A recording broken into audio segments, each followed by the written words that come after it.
pessoal, aqui é a Gabi Oliveira. Eu sou antropóloga, professora, mãe de 2 e moro aqui nos Estados Unidos. Esse é o meu podcast Uma Estrangeira. Hoje no episódio eu converso com o Rodrigo Álvares. Gente, o Rodrigo vocês o conhecem porque ele trabalhou na TV, na Rede Globo, por 20 anos e mais de 20 anos. E ele foi correspondente internacional no mundo inteiro, incluindo Nova York e outros tantos lugares. Ele já cobriu de tudo. As histórias dele como jornalista são incríveis, mas ele também é autor. Ele escreveu vários livros, incluindo Haiti, Depois do Inferno, que foi lançado pela editora Globo. Ele também escreveu Aparecida, escreveu Maria, que foi um livro sobre a trajetória do padre Fábio de Mello. Então, tem, assim, muita coisa interessante que ele já fez na vida. Ele também escreveu um livro chamado Jesus, o homem mais amado da história. Então, assim, além dele ser um poço de conhecimento, escritor, jornalista, né, pesquisador de bibliografias, assim, incríveis, ele também tem uma visão super interessante do mundo e a gente conversou sobre o metaverso. Acho que vocês vão gostar muito desse episódio. Eu fiquei honrada de poder conversar com ele e agora fica aqui o meu papo com o Rodrigo Álvares. Obrigada, gente!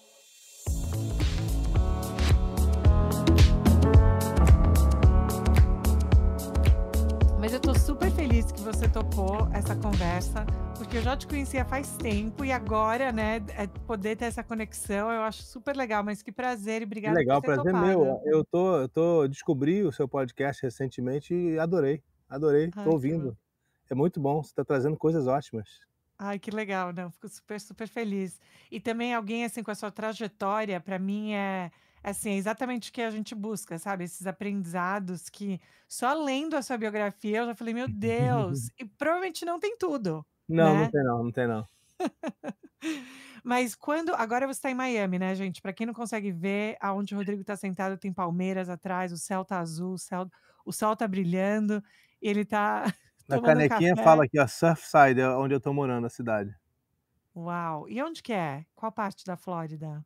É Surfside? Miami Beach, é um pedaço de Miami Beach. Quem conhece aqui, conhece talvez a área de Bal Harbour, é do lado de Bal Harbour. Ah, sim, eu sei onde é essa parte, É com um bairro certeza. que eu continuo querendo que fique escondido, ninguém conhece, porque, assim, ele tem umas casinhas pequenininhas, tal, é um bairro muito tranquilo, sabe, ainda.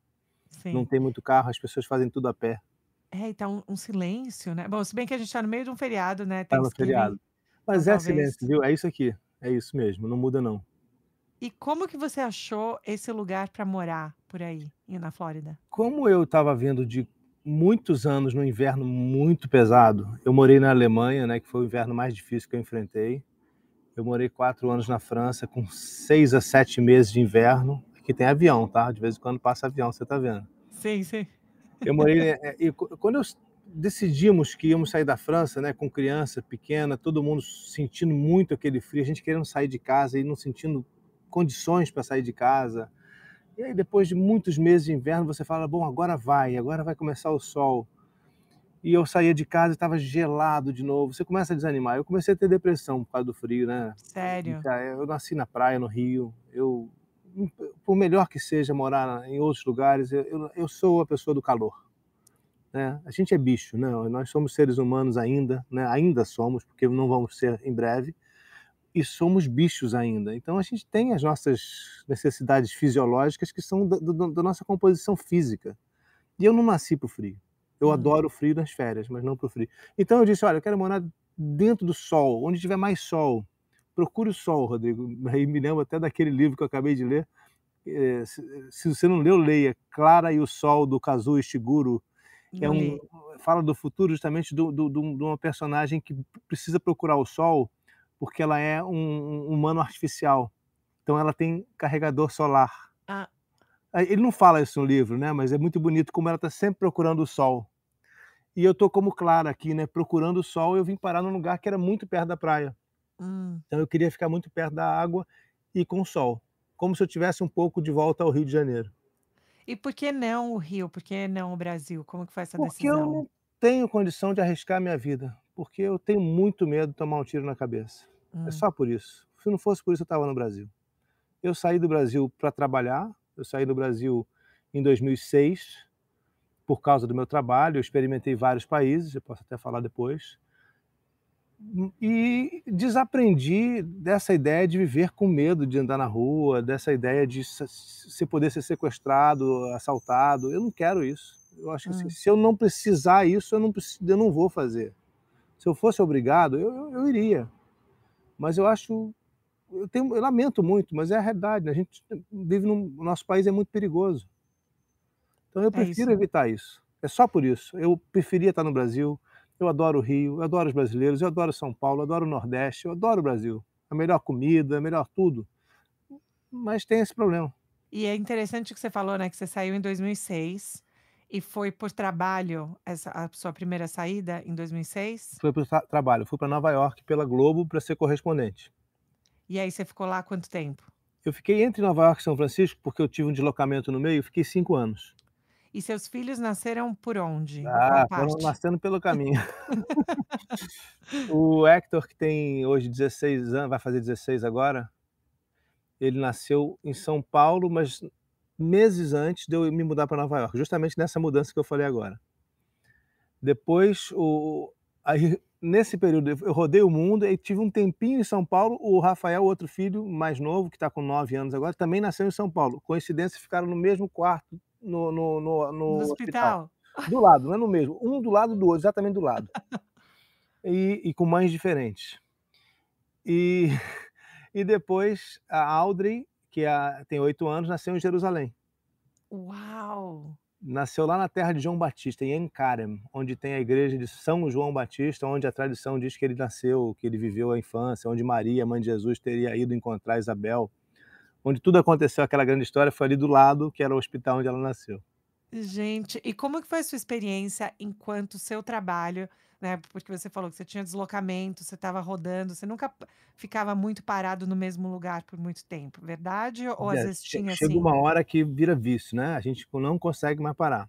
Você hum, fica um ano no lugar, você começa a dizer: para onde é que eu vou agora? Para onde é que eu vou agora? Mas é isso, enquanto você está solteiro ou casado sem filho, vai. Quando o filho é pequeno, começa a dar problema. Mas quando chega na idade de escola, você fala: "Não posso mais fazer isso, porque eu tenho hum. que dar uma estabilidade para eles". Eu também, né, já depois de 15 anos rodando, eu disse: "Olha, para em algum lugar, cria raiz", né. Árvore que não cria raiz também ela não dá fruto bonito, né, uma hora você tem que criar raiz em algum lugar. E aí eu resolvi parar, mas e por muito tempo foi muito interessante, né, cada mudança teve uma razão diferente e algumas delas foram, né, aventurosas, complexas, como a saída de Jerusalém, que foi uma saída motivada por uma ameaça de morte. A quem? A você A ou mim, não? a mim, a mim. Eu tinha ido com o padre Fábio de Mello, eu estava Uhum. escrevendo a biografia dele, fui com ele a Gaza, porque ele tinha muita vontade de conhecer, porque lá tem uma igreja que é católica e ortodoxa ao mesmo tempo, é uma coisa que eu acho que só existe em Gaza, né, porque Hum. normalmente você tem as igrejas cada uma com a sua denominação, mas Gaza é tão complexo que se juntaram os 2 lados cristãos ali, para ter uma única igreja, e o padre que estava lá era um brasileiro, o padre Mário. Eu fui lá com o padre Fábio de Mello conhecer, era um trabalho meio de Dom Quixote, né, uma pessoa idealista que estava ali cuidando dos pouquíssimos católicos de Gaza, naquela situação de miséria. E quando a gente voltou de lá, essa notícia de que a gente tinha ido lá foi bom, isso virou uma reportagem, e essa notícia correu, chegou ao Hamas, que é o grupo que controla Gaza, o grupo palestino que controla Gaza, são extremistas, como a gente sabe, e eu comecei a receber ameaças de morte. Pessoas que estavam me conheciam, porque eu tinha relacionamentos com o Hamas, eu tinha relacionamentos com o governo israelense, eu estava trabalhando lá cobrindo isso, né, eu tinha que conhecer e o Hamas, em princípio, deve ser ouvido e respeitado, porque tem também sua missão. A gente vai discutir onde é que o terrorismo entra, onde é que não entra, essa é outra história. Mas enfim, eu conhecia essas pessoas e essas pessoas começaram a me procurar dizendo: "Olha, você não é bem-vindo mais aqui, é melhor você sair. Melhor você não aparecer aqui, que não vai ser bom". Agora, não tem como não aparecer aqui. Não aparecer aqui, eles falaram na Cisjordânia, depois falaram em Gaza, depois falaram em Hebrom, é tudo. Eu estava em Jerusalém cercado por isso, e eu tinha aqui esses lugares, e Jerusalém é aberto, então não tinha condição de ficar. E ainda, para piorar, o padre Fábio recebeu uma ameaça de morte do Estado Islâmico, na mesma semana. Ou seja, houve uma combinação, olha, vocês ameaçam daqui, nós ameaçamos dali, parece que houve, né, alguma coordenação. Ou não, não sei dizer se houve ou não, mas assim, a impressão que dá é que houve, porque foi no mesmo dia praticamente. E aí, bom, não tem o que fazer, tem que ir embora. Tive 48 horas que eu fiquei trancado no apartamento arrumando as coisas, não levei minhas coisas, levei só algumas malas, e pedi ajuda da embaixada brasileira, que foi muito gentil, me ajudou muito, né, mandou 2 carros blindados para levar a gente até o aeroporto e colocou a gente dentro do avião. Nem entrei em fila nem nada, vai embora. Porque eles sabem que uma ameaça dessa, ela se cumpre, né. Então realmente não tinha como brincar. Agora, de curiosidade, assim, não para entrar muito nesse buraco do mas como que são essas ameaças? Elas vêm por escrito, elas vêm em que língua, como que é, o que Da como maneira qual que é a mais logística? simples, como você nem imaginaria, pelo WhatsApp em português. Não, sério? Porque, como eu te disse, eu conhecia muitas pessoas do Hamas. Eu conhecia muitas pessoas em Hebron, em Ramala, na faixa de Gaza. Então é fácil essas pessoas me acharem. E algumas delas falam português, são brasileiros, palestinos, né. E é fácil, através delas, se comunicar. Gente, eu tô impressionada. Foi a única vez na sua vida porque eu ia te perguntar isso, das mudanças que você já fez, essa você falou, veio por ameaça. É super interessante também eles acharem, né, entenderem o peso que isso poderia ter. Acho interessante você com o Uhum. padre Fábio de Mello lá fazendo, e eles meio que acharem que isso Não, deixa eu poderia ter um explicar isso peso porque, grande. né, o argumento é importante, né. O argumento é que a gente estava pregando o cristianismo para muçulmanos, o que no Alcorão é um crime, que tem como pena a morte, Hum. né.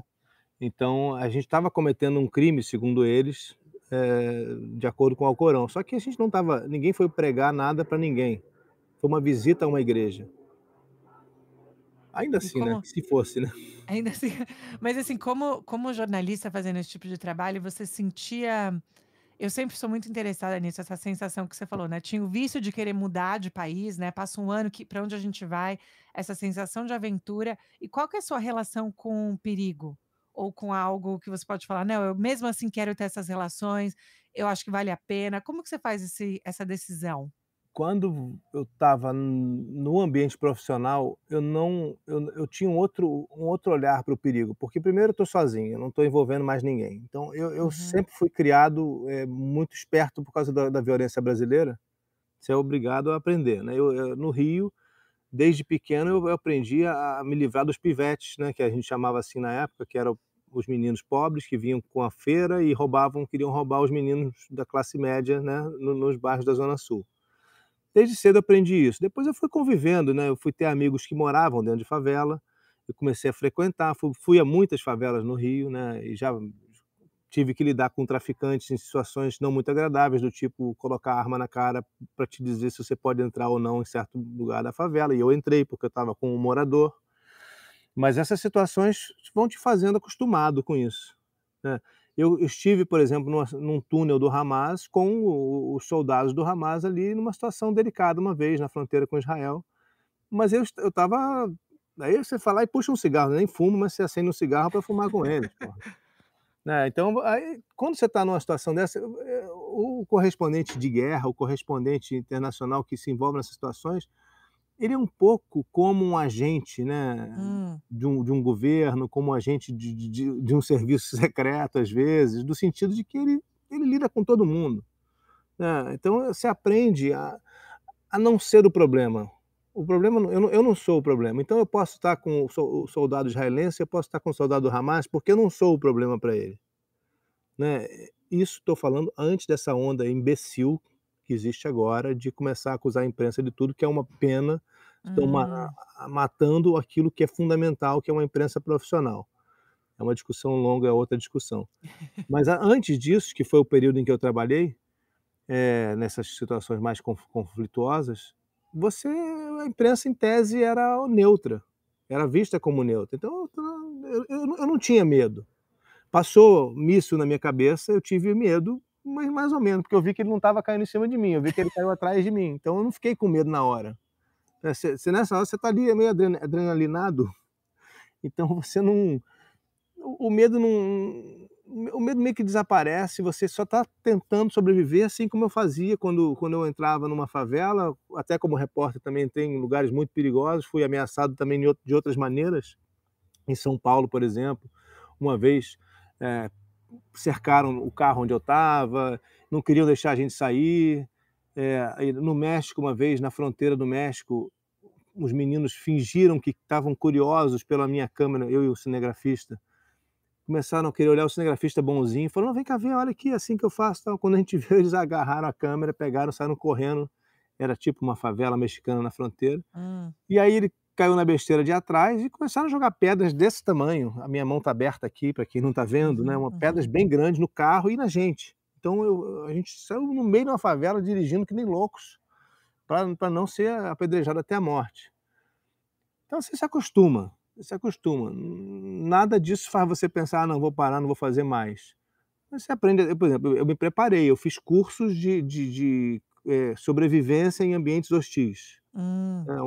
Fui fazer isso com uma empresa na Inglaterra, fiquei imerso lá por um bom tempo no interior lá, é aula de guerra, né, então várias situações de como você se defende, como é que você sai no meio de um tiroteio, se tiver, 2 lados se atacando, o que que você faz, para onde você vai, né, então e como é que você primeiros socorros, tudo isso eu fui sendo treinado com o tempo para poder enfrentar. Eu nunca precisei de primeiros socorros, o pior que me aconteceu veio do lado que eu não esperava, um soldado israelense atirou de propósito contra mim uma bomba de gás, quando eu estava Uau. cobrindo em 2014 uma manifestação palestina, em Ramala, o soldado, obviamente, vendo que a gente estava filmando o momento em que eles estavam disparando balas de verdade, o que não se deve, o que é proibido, né, tá Hum. quebrando até uma lei de guerra, é um crime de guerra, né, atirando balas de verdade contra uma multidão que não indefesa.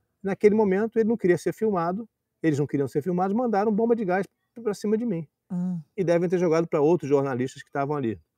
E aquela bomba me fez muito mal, porque eu estava com a máscara meio aberta ali, uma burrice, não devia ter feito isso, e saí correndo e as 2 pessoas que estavam comigo também, uma produtora palestina e um cinegrafista britânico, todo mundo passou muito mal com aquela bomba de gás. Foi a pior situação que me passou. O míssil passar perto não me aconteceu Hum. nada, só passou perto, caiu perto, 2 vezes, mas não aconteceu nada. E qual que é a recuperação da bomba de gás? O que que tem que fazer para vocês se sentirem Ah, melhor? eu não me lembro detalhe agora, o que que a gente fez foi, a gente foi embora, né, procurou um lugar arejado, jogou água, eu acho que água eu não podia jogar, água acho que era pior, eu não me lembro, sabia? Tem algumas coisas eu apago da minha memória. Eu não sei exatamente o que que a gente fez, mas assim, era mais do que tudo esperar. Hum. Ah não, eu não estou te falando de outra vez que foi gravíssimo também na Turquia. Você falou de gás, Sim. teve umas manifestações na praça Taksim, contra o governo do Erdogan, que é um déspota, né, um ditador, e a polícia saiu jogando bomba para tudo que é lado. E eu estava no meio, não teve como sair, dessa vez não adiantou curso nenhum. Ela jogou para todo lado bomba de gás, e aí a coisa ficou pior ainda quando aí eu não essa não pegou em mim, mas aí eu estava indo para um hotel onde as pessoas foram se proteger, a polícia entrou e jogou dentro do hotel. Então você imagina um ambiente fechado, ele joga um monte de bomba de gás no ambiente fechado. As pessoas estavam todas, parecia uma situação calamitosa, era uma situação calamitosa, as pessoas todas vomitando, todas Gente. atiradas no chão, desmaiadas, foi um negócio horroroso, horroroso.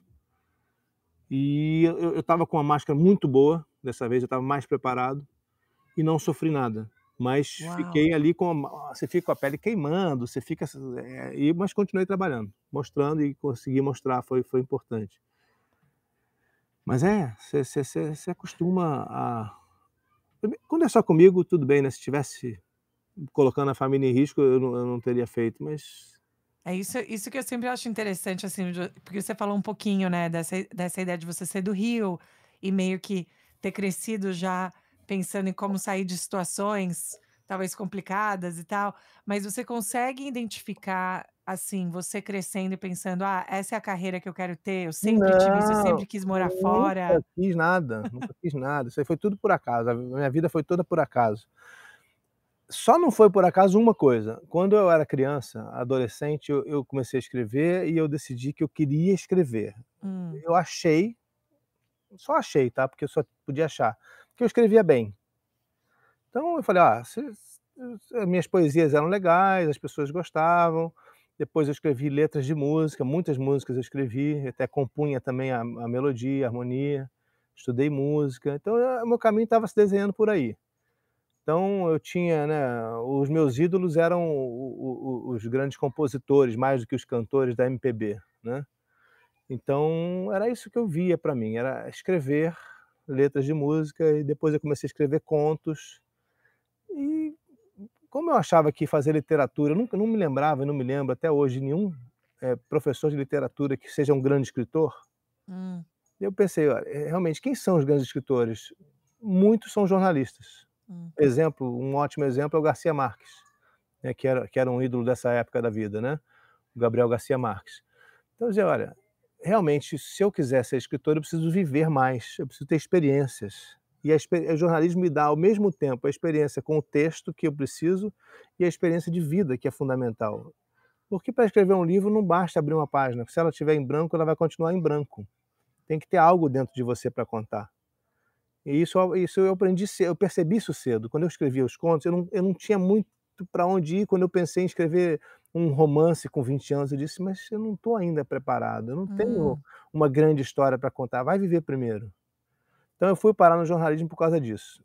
Isso, bom, isso não foi por acaso, mas o resto todo foi porque eu queria ser primeiro, bom, já que eu estou no jornalismo, o que que você vai fazer? "Ah, eu vou ser repórter de cultura", que eu hum. gostava de música. "Eu vou trabalhar no caderno de cultura do Jornal do Brasil", que era o jornal da época no Rio, que era o grande jornal.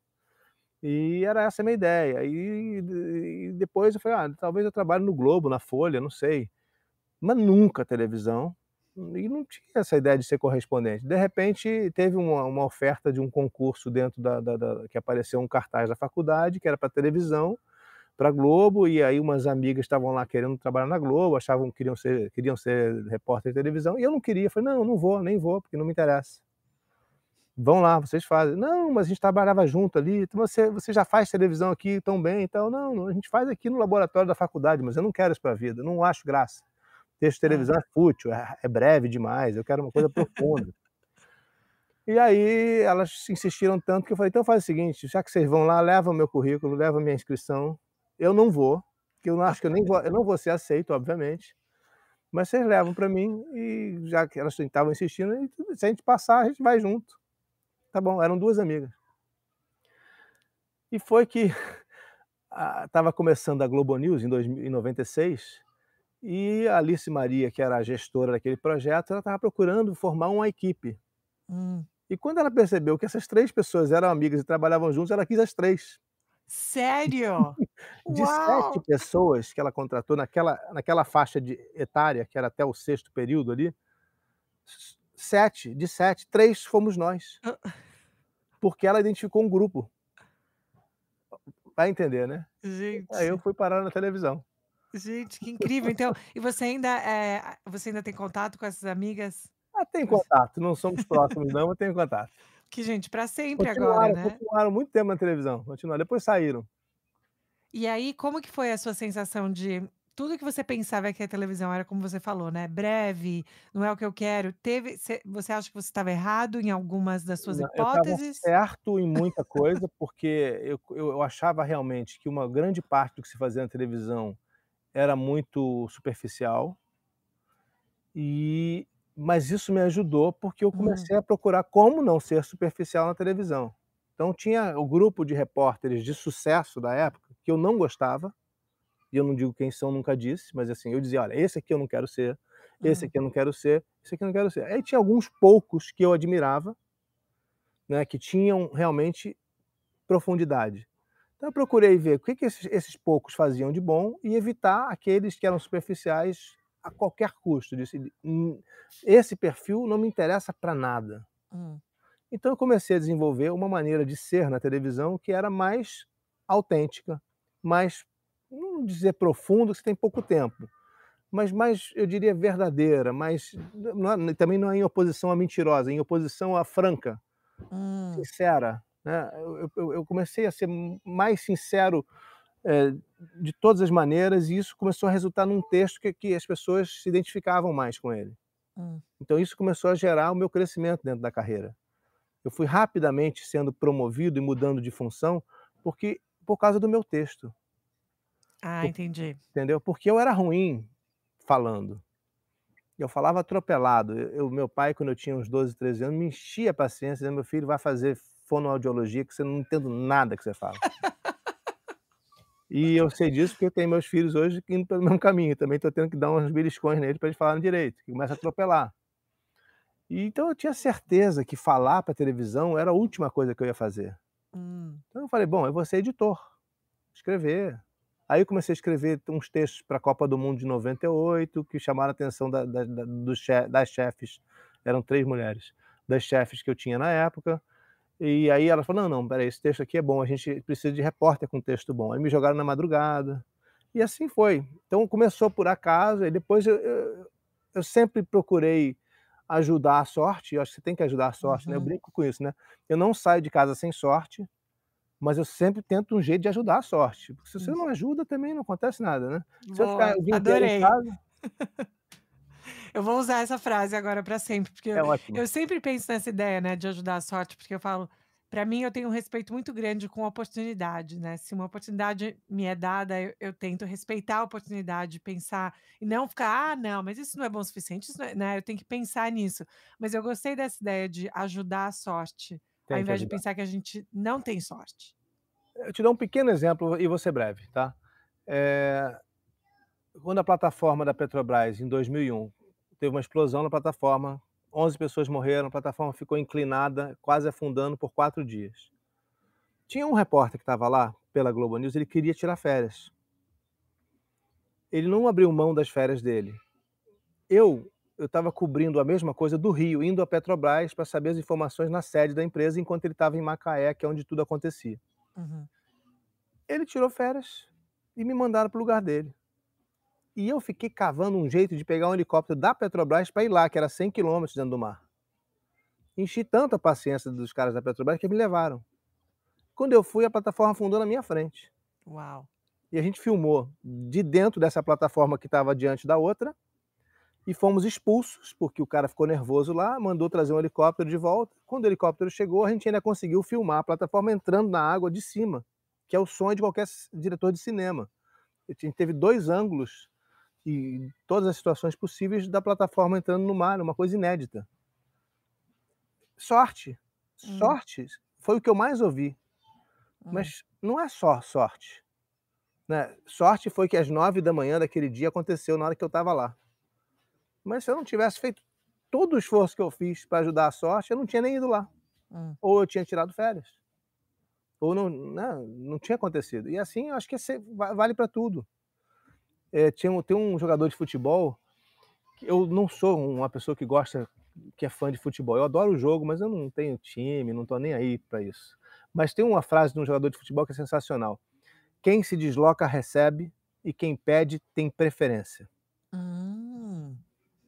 Pense nessa frase, que isso vale para tudo na vida. Se você está parado, você não vai receber, a vida não vai te entregar nada, né, porque você está de braços cruzados, fechado no seu canto, você não está se expondo, você não está conhecendo ninguém, você não tá se oferecendo para a vida.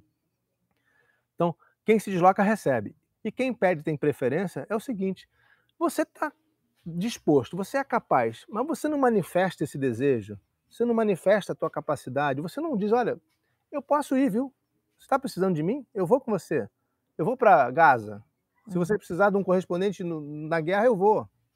Se você não disser isso, a pessoa não vai saber. Uhum. Então você tem que se manifestar, né? Você tem que estar em movimento e manifestando as suas vontades e as suas capacidades e os seus anseios. Então são duas coisas que para mim são fundamentais numa frase de um jogador de futebol que eu acho que é o Dadá Maravilha, porque dizem que as frases dele são, às vezes, dizem que é dele, que são dele e não são, então atribuída ao Dadá Maravilha, um antigo jogador de futebol. Para Né, mim gente, é lema. adorei. Adorei, faz total sentido no jogo, né, também, tipo, Claro, olha no que eu também não futebol, sou né, quem se da desloca recebe a é, bola é o e único quem jeito, pede levanta a mão, levanta opa, eu jogo para ele. exato, Eu ia jogar para o outro, mas esse aqui levantou a mão, opa, vai para ele. vai pra ele. Isso e assim, dos você ficou 23 anos, é isso? Trabalhando quantos anos 23 anos na Globo, na Globo? 15 fora do Brasil.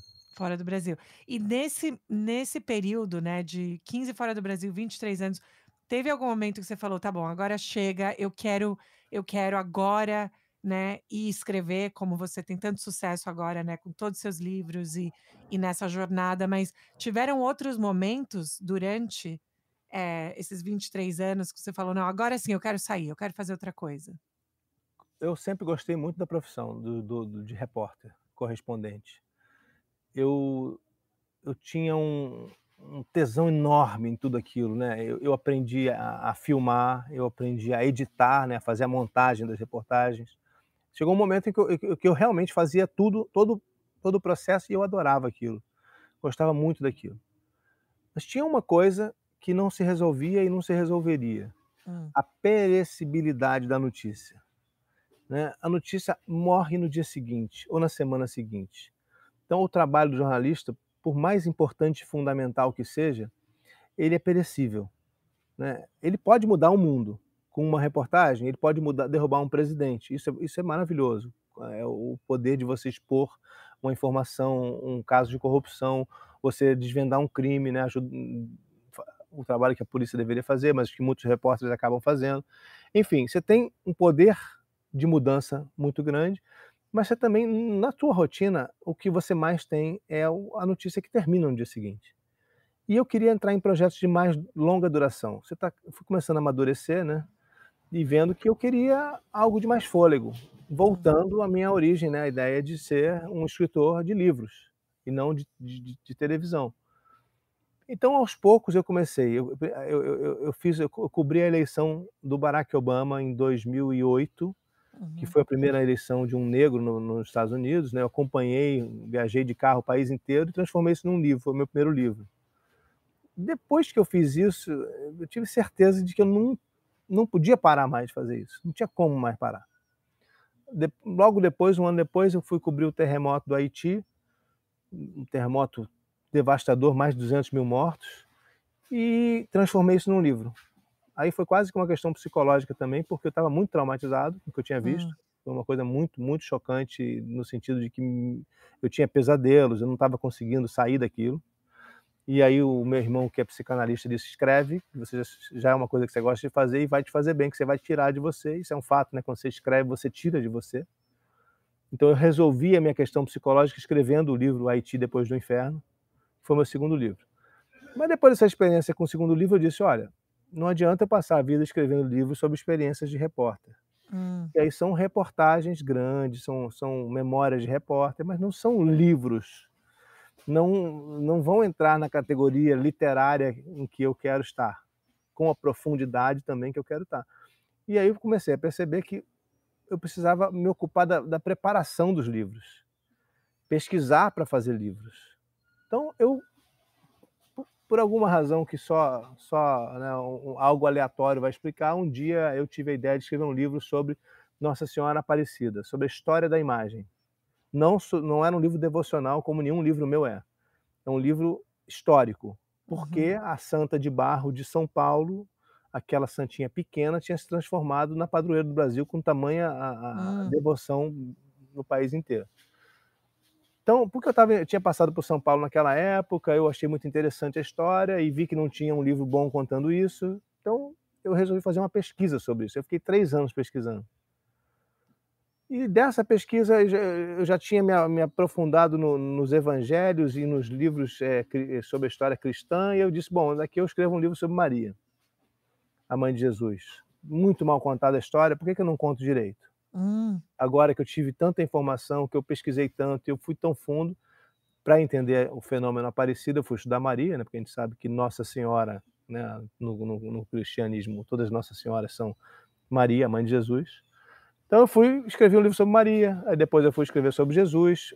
A coincidência da vida me levou a viver em Jerusalém, na época que eu estava terminando o Aparecida já, então já antes disso, então já estando lá com a experiência de Jerusalém, escrevi o Maria, Jesus, e entrei por esse universo da história religiosa, a história cristã, que era o interesse meu de compreender as nossas origens, a origem do nosso pensamento, por que nós somos como somos, por que acreditamos em Deus, por que pensamos que existe uma alma que sai do corpo, um espírito que vai depois para um outro lugar. De onde veio esse pensamento que é totalmente humano? Então eu fui querer entender isso e me aprofundei nisso. E eu não me lembro mais qual era a nossa pergunta lá atrás, o que você tinha Tá ótimo. falado. Hum. Não, pô, da sua saída, quais foram os momentos que você pensou: "Eu vou Ah, sair sim, da profissão"? isso foi entrando tanto na minha vida, que se tornou maior do que o meu trabalho como repórter. Uhum, Aos poucos eu fui percebendo que o tempo que eu tinha livre todo eu dedicava a isso, a escrever hum, livros. E eu comecei a sentir necessidade de ter mais tempo para os livros, e isso não conseguia com o trabalho na Globo, que era muito intenso. Viaja agora lá, o Mandela morreu, que foi uma super cobertura interessante, para mim foi fundamental ter ido, mas isso separa tudo que você está fazendo por 20 dias e retoma daqui a 20 dias. hum. Foi ótimo, mas eu não queria mais isso. Eu não queria mais ter que estar à disposição para qualquer coisa que acontecesse, eu mudar o rumo da minha vida, largar meus filhos no meio do aniversário, se tiver aniversário, azar, eu não vou estar. Então teve 2 coisas, né, teve um desejo de previsibilidade na vida, saber onde é que eu Uhum, vou acordar amanhã, uhum, e o outro, que era muito forte, era dizer: "Não, eu quero dedicar tempo a isso de escrever livros". Os livros hum, estavam indo bem, né, eles tinham se tornado best-sellers, isso significava que eles podiam, pagar minhas contas, hum, né, então isso já era uma condição importante, eu podia deixar o meu emprego, que eu não ia ter problema financeiro. hum. Então eu fui preparando esse projeto de sair. Eu preparei ele durante uns 3 anos. Ah, entendi. Em 2019, no meio do ano, eu pedi demissão da Globo, expliquei a minha decisão de mudar de rumo. Não estou indo para outra televisão, não estou mudando não, eu estou saindo, eu quero me dedicar aos livros. Uhum.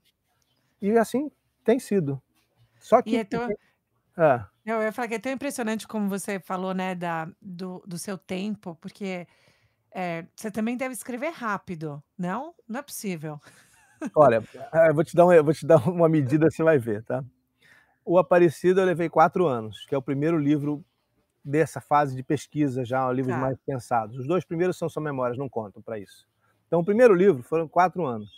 Agora, eu tive uma demanda um pouco urgente, primeira vez me convidaram para eu escrever e eu aceitei um livro, quer dizer, Hum, eu fiz um livro meio que por encomenda, foi quando teve agora os 90 anos da imagem do Cristo Redentor, o Santuário do Cristo queria um livro igual ao Aparecida, ou semelhante ao Aparecida que eu tinha feito lá atrás. Então o uhum. Aparecida eu fiz em 4 anos, o Redentor eu fiz em 4 meses. Uau!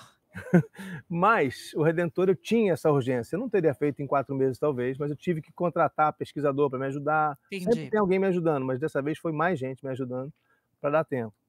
E deu. E eu acho o Redentor melhor que o Aparecida. Olha só, isso que eu ia te perguntar. Então é sinal de que você vai evoluindo, né, você vai aprendendo, né. As Sim. dúvidas do escritor iniciante já não existem mais, né, as questões agora são só relativas ao próprio conteúdo do livro, então é mais fácil você ir adiante. E E eu você estou acha que escrevendo isso muita ficção me também. e a ficção, mas você acha que isso mudou a escrita que você teve, por exemplo, com Redentor, Aparecida, tudo isso, mudou a sua relação com religião, com acreditar ou não em Deus, com mudou alguma coisa pra você ou você acha que não te influenciou pessoalmente? Não, claro que me influenciou pessoalmente, só que eu nunca fui uma pessoa religiosa. Hum, Então, a pergunta que eu às vezes ouço é: "Ah, você aumentou a sua fé?".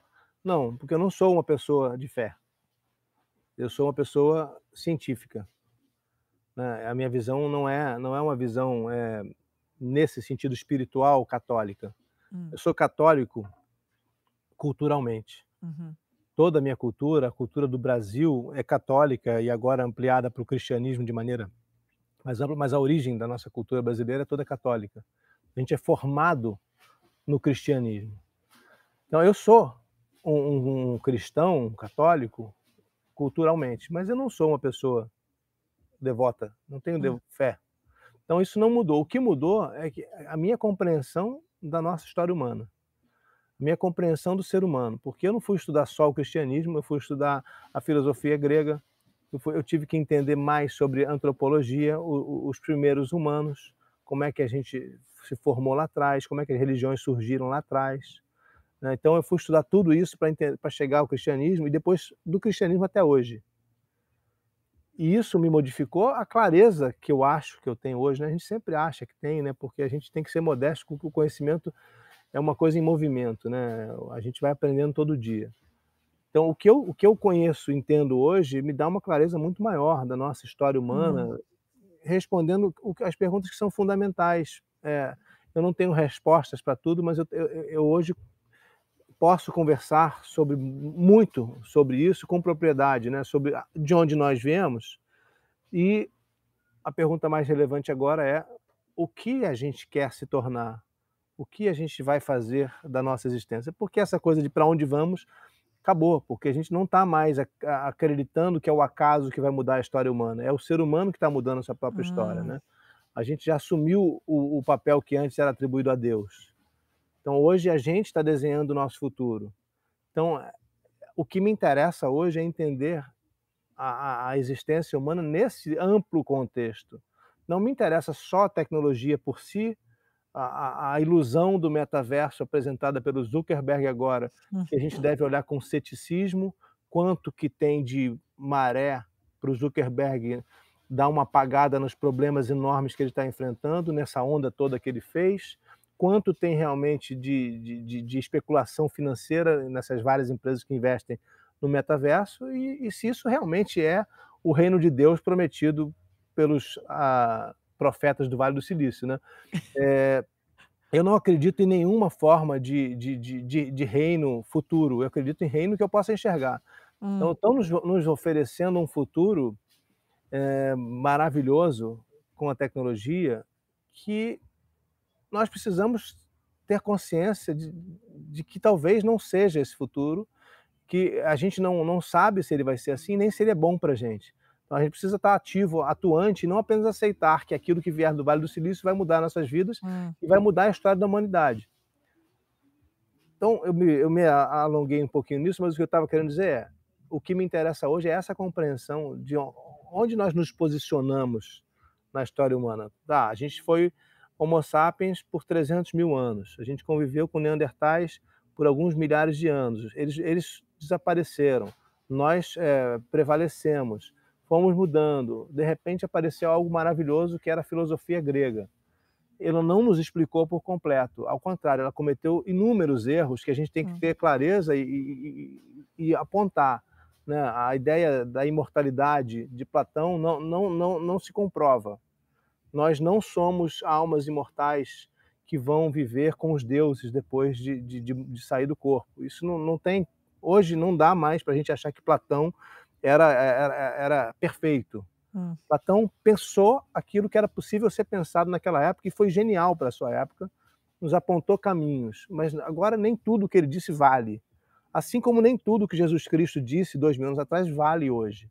Muita coisa vale, né? Isso nunca eu estou tentando ir contra a fé de ninguém, de maneira nenhuma. Eu acho que Jesus Cristo foi um personagem histórico fundamental, especialmente na questão do relacionamento com o próximo, do respeito ao próximo. Mas a gente ainda pensar em Apocalipse é inviável. Né? Não houve Apocalipse. Jesus falou em Apocalipse, Paulo, o grande profeta do cristianismo, profeta não, o grande divulgador do cristianismo, disse que o Apocalipse era na geração deles ainda e não veio. E agora estão nos dizendo que o Apocalipse vai acontecer, porque o mundo como nós conhecemos não vai existir mais. Isso vem sendo dito pelo Ray Kurzweil lá do Vale do Silício há muitos anos, e isso é uma balela, esse cara é um pilantra. Tem o Aubrey de Grey, outros caras que fazem grandes documentários, que são pilantras. Estão vendendo o futuro que eles sabem que não vão entregar, mas estão ganhando muito dinheiro com isso. Uau. E agora tem o Zuckerberg vendendo para a gente o metaverso. O metaverso é um futuro possível, né? Uma possibilidade de futuro, mas vai dar certo? Assim, a gente vai querer viver numa vida tridimensional? Teve já o Second Life, aquele software, foi um Eu lembro. sucesso, mas nichou. Já Sim. era super bacana. Por que o metaverso vai nos convencer? A gente viu agora recentemente uma onda de televisão em 3D. Uhum. O mundo agora é 3D. Você tem televisão em 3D em casa? Não. Pois é. E tela curva, lembra a tela curva? Sim, Ah, o futuro da também não. televisão de tela acabou, já extinguiram, não fazem mais televisão de tela curva. Então eles estão, assim, sempre há uma venda de produtos e o Zuckerberg nos está vendendo um produto que é, olha, é um futuro, é quase uma religião. Se você não entregar a sua alma ao metaverso, você nem vai Hum, existir. hum, Mas espera lá, qual é o contexto disso? A gente vai realmente migrar para isso. Não é porque a gente migrou para a rede social que a gente vai migrar para qualquer forma de hum, rede social. Então, isso é que me interessa hoje. E é interessante você voltar em Jesus Cristo para entender o Zuckerberg. hum. É interessante voltar em Platão para entender o Ray Kurzweil. Entendeu? Então, eu não consigo entender a história como algo fracionado. A nossa existência, ela é uma continuidade. A gente é um pontinho, parte dessa grande história. Então esse tem sido o meu esforço, o meu trabalho, o meu interesse como escritor, seja na ficção ou na não ficção. Entender o que é ser humano. Sim. Isso eu acho assim, nossa, só esses últimos minutos aí dessa fala, eu acho que a gente tem que deixar, já botar no feed lá no Instagram para todo mundo já começar a ouvir. Mas o que que você acha, eu sei que a gente está quase aqui no horário também, mas assim, o que que você acha, olhando a pandemia, eu acabei de entrevistar uma médica aqui, ela estava falando, né, a pandemia, ela é uma pandemia de comportamento humano, né, o comportamento humano determina muito como essas pandemias, né, enfim, continuam. E aí, o que que você vê em termos de tudo que você já pesquisou e conhece, né, do que é o que você acabou de falar, o que é o ser, o que é o existir. O que que a pandemia mudou, afetou? O que que você acha que são mudanças que vão ficar agora, que não vão embora? Mais que tudo, eu acho que a pandemia acelerou processos, né?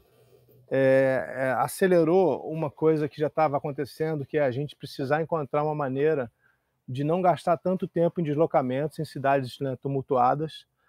A gente rapidamente aprendeu que é possível fazer o que nós dois estamos fazendo agora. Olha como é que a gente ampliou as capacidades de comunicação, né? A gente não tem mais esse problema. Ah, que pena, Rodrigo, eu adoraria bater um papo com você, mas você está tão longe, eu estou em Boston, você está em Miami. Uhum. A gente não tem o menor problema com isso mais, né? Então a gente se virtualizou muito, as relações se tornaram muito mais independentes da matéria, Hum, né? A gente tá pouco a pouco se desprendendo do corpo. A gente teve um salto, né, quase que quântico de capacidade de usar a nossa imaginação, a nossa mente, para ficcionar encontros, para ficcionar situações que antes a gente só entendia presencialmente e corporalmente. Então, de alguma maneira, a gente se tornou mais espírito, voltando à ideia anterior do que é espírito, né? A gente se tornou menos dependente do corpo e isso vai ter consequências. hum, Mas isso para mim já era um processo que já estava acontecendo, em andamento. Só que em vez de acontecer em 20 anos, aconteceu em 2. hum, Talvez a gente volte agora, a minha impressão talvez é essa, né, a um equilíbrio que vai nos mostrar que o corpo é fundamental, porque se a gente vai entender a ideia de espiritualismo, né, ou contra o materialismo, a gente vai entender que a ciência nos mostra que a gente não existe sem esse corpo. A gente não pode ser uma existência totalmente etérea, a gente não vive. Se a gente realmente não tiver corpo, a gente morre. Então, não há nenhuma possibilidade, pelo menos a gente não enxerga, né, de a gente existir apenas de maneira virtual, espiritual, que são palavras quase sinônimos hoje em dia. hum, Então, eu acho que a gente vai ter uma reacomodação agora, né, de procurar de novo o corpóreo, porque o nosso corpo tem memórias. Cada célula nossa tem memória. A nossa alma não está apenas no cérebro. Eu escrevi um livro recentemente sobre a alma, que se chamava justamente O Passado e o Futuro daquilo que nos faz humanos. Desse ano eu lancei, né? Então se você vê o que a ciência já nos mostra, o que muitos filósofos já nos mostraram, inclusive, não é só muitos filósofos foram materialistas, né? a gente não existe, o nosso espírito está no corpo, o nosso intestino tem memória. O nosso intestino, por exemplo, sempre nos levou ao lugar onde tinha comida. Hum. Então, o nosso coração, por que a gente diz que a emoção está no coração? Porque, de fato, as memórias emotivas, muitas delas estão armazenadas no coração, nas células do coração. Então, a gente teve uma impressão agora de que o mundo se virtualizou, que tudo é virtual, e é isso que permite essa construção desse futuro, desse reino de Deus chamado metaverso, que não vai existir. Não da maneira como está sendo vendido agora, porque é um projeto para daqui a 10 anos. Como é que você projeta daqui a 10 anos e acha que vai estar exatamente isso? Não é, né? Então, a gente não vai viver sem o corpo, a gente não vai viver vidas virtuais tão cedo. Pode ser que um dia a gente consiga abrir mão desse corpo, isso aí vai exigir outro tipo de evolução. Mas eu acho que assim, o efeito da pandemia foi acelerar o processo, o mundo ficou mais dinâmico nesse sentido, a gente ganhou um certo conforto de passar mais tempo nas nossas casas, gastar menos tempo com engarrafamentos insuportáveis, né? A gente consegue esvaziar um pouco a rua com isso, e se aproximar de pessoas que a gente não se aproximaria. Então teve um efeito de aproximação também, né? Esse, de novo, insisto, né, a gente está falando aqui, é uma consequência muito positiva da pandemia. A gente não teria esse encontro. E a gente não julgaria que isso foi um encontro, mas está sendo, né? Hoje a gente tem muitos encontros pela tela do computador. Eles são incompletos? Talvez. Certamente são, né? Mas eles são encontros possíveis, importantes e interessantes. Então, acho que abriram-se possibilidades. Eu não estou falando da questão humana, obviamente, né? Porque isso já foi falado, a gente não precisa falar disso, a gente sabe da dor que foi, das perdas que a gente teve. Eu estou falando da questão de ser humano nesse universo, nesse mundo. A gente avançou muitos anos rapidamente, e eu acho que isso vai resultar em novas formas de relação que a gente já está vivendo. Mas talvez, aí é só um feeling meu, né? Talvez a gente agora dê uma acalmada nesse ritmo, que foi muito, né, foi muito abrupto tudo que aconteceu, e talvez a gente perceba agora uma certa busca pelo corpo, pela presença, pelo contato, pelo abraço, pelo físico, né? Que ainda é muito importante e eu acho que vai continuar sendo.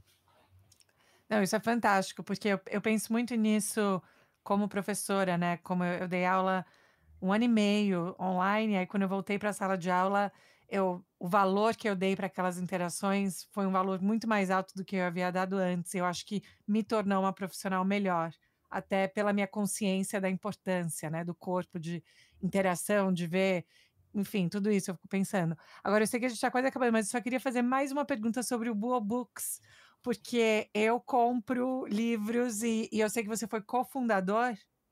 Eu ajudei a Ana Cristina, que é a minha mulher, a fundar a Boa Books, porque a gente morando fora por muito tempo, a maior dificuldade era comprar livros. Eu ainda sou uma pessoa que quer o livro físico, e a gente descobriu que 90% dos brasileiros ainda preferem o livro físico. Uhum. Nos Estados Unidos são 80 e poucos por cento, porque aí de novo, a gente está chegando justamente no ponto que a gente estava Sim. antes, a questão do afeto, né? A questão da matéria, o cheiro, o toque, a página amassada, dobrada, a posse do conhecimento. Uhum. Ele está na minha estante, eu acesso ele, não é deu pau no meu Kindle, eu perdi meu livro, ou eu não paguei a conta do mês e perdi o Unlimited. Espera lá, o conhecimento não pode estar À mercê. à mercê de qualquer assinatura que custa $10 por mês, sei lá o que for, né, e um equipamento que não funciona. Então, as pessoas continuam querendo, e eu também sempre valorizei muito o livro físico. Então, morando fora, era difícil comprar livro do Brasil. Então, a gente teve essa ideia num café da manhã lá onde é que foi? Em Mato Grosso do Sul, durante o lançamento de livro. Poxa, isso é tão bom se tivesse como imprimir os livros fora do Brasil, né? Não ter que levar, que a gente saía sempre levando mala cheia de livro. E a Ana Cristina, eu ajudei ela a montar todo o projeto, que é um projeto muito tecnológico, que é um sistema de compra e impressão de livros que envolve gráficas no mundo inteiro, e o livro é impresso na hora que a pessoa aperta o botão de compra. Então ele chega rápido, mas para isso tem que ter um sistema de computador muito complexo. Então ela desenvolveu isso, eu ajudei ela a desenvolver isso, mas quem toca hoje é a Ana Cristina, minha mulher, né, e com o time dela. Fantástico. Tem uma equipe grande aí pelo mundo, principalmente Estados Unidos, Portugal e Brasil. Então a Boa Books vende livros do Brasil. Hoje em dia é claro isso, né? Mais do que em português, são livros do Brasil, em língua portuguesa, principalmente. para o mundo, não só de autores brasileiros, mas de todos os autores. É como uma livraria do Brasil no exterior, online. Eu acho fantástico e eu sou fã até porque até pelos meus filhos, né, que eu tô sempre atrás de livro e eu sinto que eu vou ao Brasil e eu encho a mala e volto com a mala cheia de É. livro. E uma das Mas coisas que ela trouxe também, falando de criança, é o Maurício de Souza, né, que não tinha sim, também, ela representa o Maurício de Souza. É uma representação, mais do que tudo, das editoras, né. É uma entendi. representação para imprimir e levar os livros às pessoas fora do Brasil. E agora fala pra gente então o que que tá no futuro, alguma coisa você pode falar de coisas que você tá trabalhando, escrevendo ou Eu tô num tudo momento, assim, que parece que depois da eu já estou falando um pouco depois da pandemia, porque, assim, não é que ela acabou, mas a gente já está normalizando ela. uhum, Então eu já considero que a gente vive num período pós-pandêmico. E de repente tudo está acontecendo, né, parece que os projetos que não saíram, estão todos saindo. hum. Então no momento eu estou até tendo que recusar projeto, porque é muita coisa que está aparecendo ao mesmo tempo. Uma das coisas que eu vou fazer, incrivelmente, eh, em breve eu devo voltar com um programa de televisão, no domingo. Sério? Que legal! Gente, que jeito de terminar, não acredito. Calma, você vai voltar pra TV? É, porque eu recebi esse convite para criar um programa e apresentar o programa, que é um programa de domingo, para justamente esse papo que a gente está tendo aqui, ter na televisão e mostrar mas mais em cima dos acontecimentos da semana, Que legal! e aí sim, com a profundidade que eu espero, né, Uau, parabéns, que legal. obrigado. Qual é a sua sensação de voltar pra TV? É curioso, viu, porque eu achei que nunca mais ia fazer televisão, aí 2 anos depois eu estou fazendo. É muito bom, porque assim, porque eu estou voltando num contexto em que isso não me ofende, Tá. no sentido de não me impede de fazer as coisas que eu quero, né. É um programa dominical, eu tenho muito trabalho para ele, mas eu continuo fazendo meus livros, assim, ele se integra melhor à minha vida. Não é um 9 to 5 ou ao contrário, 9 to 9, né, como era Hum, antes, né, um trabalho que não tinha hora para acabar, nem para começar. Então agora é uma coisa mais razoável, então fica bom. adorei. E que mais? Ah, bom, eu terminei minha ficção, segunda ficção agora, que tem tudo a ver com esse assunto que a gente está falando aí de metaverso, de alma, é um personagem que vive esse conflito alguns anos à frente do nosso tempo, é um personagem pós-pandêmico, um jovem. Então é um livro que eu escrevi durante a pandemia, que eu vou publicar agora no começo do ano pela Ediouro, Legal. chama-se O Outro Eu. É uma questão totalmente metafísica, né. Hum. E, bom, esses são os principais agora, mas tem outras coisinhas Não, acontecendo mas eu acho aí. que esses também agora quando for estrear esse programa, avisa pra gente Claro, fazer a maior divulgação, que vamos legal. falar. E vai estar disponível é só no Brasil ou como que Não, vai funciona? hoje tudo tá no YouTube, tá na internet, Tá, tá em tudo, né, legal, tá em tudo. Não, aí esse é um, tem outros aí a caminho, tem muito projetinho, tem que pequenos e legal. grandes. Não, mas que prazer, Rodrigo, poder falar com você de verdade. Eu podia te escutar falando sobre essas coisas o dia inteiro. Agora você vai para a TV, mas você também podia estar no rádio, no podcast. Rádio é o máximo, né, podcast é rádio, não é? Me conta aí, essa é a minha questão pra Ah, eu você. acho eu gosto do ra eu sou assim, minha notícia eu só escuto no rádio. E eu se puder, me deixa dirigir por 1 hora que eu quero escutar o rádio daqui, o rádio local. Porque eu adoro o jeito que a notícia é dada, eu adoro as conversas ao vivo, né, eu gosto dessa ideia do ao vivo. E Eu posso acho que dar uma dá uma opinião, por que que eu acho? sim, Porque eu penso como você também, mas por que que nós gostamos tanto do podcast e do rádio? Porque ele nos permite imaginar, sim. porque ele não nos entrega tudo pronto. A nossa mente gosta de completar as lacunas, a gente gosta de fantasiar. Então, enquanto a gente está ouvindo a nossa conversa aqui, a gente está imaginando esse universo de que a gente está falando. Hum. Enquanto se a gente está na televisão e a gente fala a mesma coisa e me coloca uma cara do Zuckerberg lá, me dá um enjoo. Né, e estou sendo obrigado a pensar aquilo que aquela imagem quer que eu pense. Aqui eu Aham. estou criando as imagens. Sim. Acho que essa mágica, por isso que o rádio nunca acabou e por isso que o podcast é o fenômeno que é hoje, né. A gente gosta, nós somos seres que ficcionam. E o podcast É. não é nada além de nos dar todo o material necessário para a gente ficcionar, no bom sentido, não é ficcionar de ser irreal, ser pessoas que não têm pé no chão, que não estão conectadas, ao contrário, é nos conectarmos com a realidade de uma maneira mais agradável, mais interessante e que nos Hum. amplia os horizontes. Isso é um ponto interessante, até porque na TV, às vezes, é a mesma imagem naquele looping, né? E aí aquela coisa que é para entrar martelar no seu cérebro, aquela coisa. Mas o maior comentário que eu recebo dos ouvintes do podcast é que eles falam: eu tô tomando café da manhã com você. Ou eu tô lavando louça ou dobrando roupa, escutando, sabe? Tem uma questão que eu acho que eu adoro, ou eu vou numa caminhada. Eu também tenho uma prática de self-care, sabe assim? É o meu momento. E eu acho isso super Total, interessante também. total, total, total. Mas adorei, adorei. Obrigada pelo Adorei tempo, também, Rodrigo. foi Fico ótimo. tão, tão Tomar feliz. café com você, foi Sim, ótimo. adorei. E olha, de verdade, quando o programa sair, por favor, avisa pra gente Vamos. divulgar. E quando você estiver por Boston, também adoraria esse Claro, encontro claro. E também com a você sua certamente vai esposa. pegar um solzinho em Miami uma hora, não vai? Preciso. Sim, eu te aviso, com certeza. Mas Tá. adorei, Vamos tomar um café aqui em Surfside. adorei. Super obrigada. Obrigado a você. E bom Thanksgiving aí, né? Bom feriado pra vocês. Pra você também. A gente se fala. Obrigada.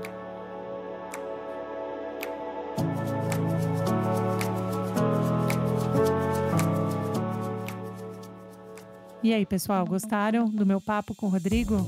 Eu preciso falar para vocês que aonde ele estava era esse lugar paradisíaco na Flórida, céu azul, palmeiras, e eu aqui nesse frio.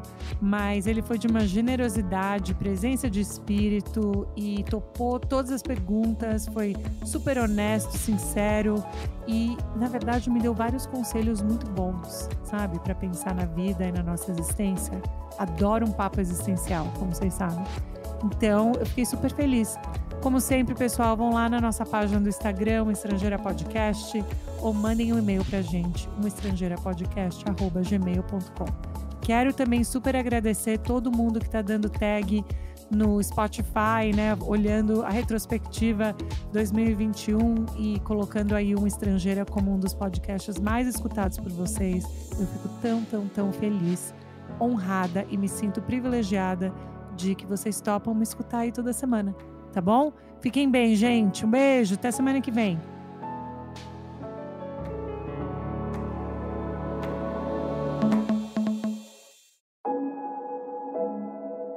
Esse podcast foi editado por Fábio Guerrara.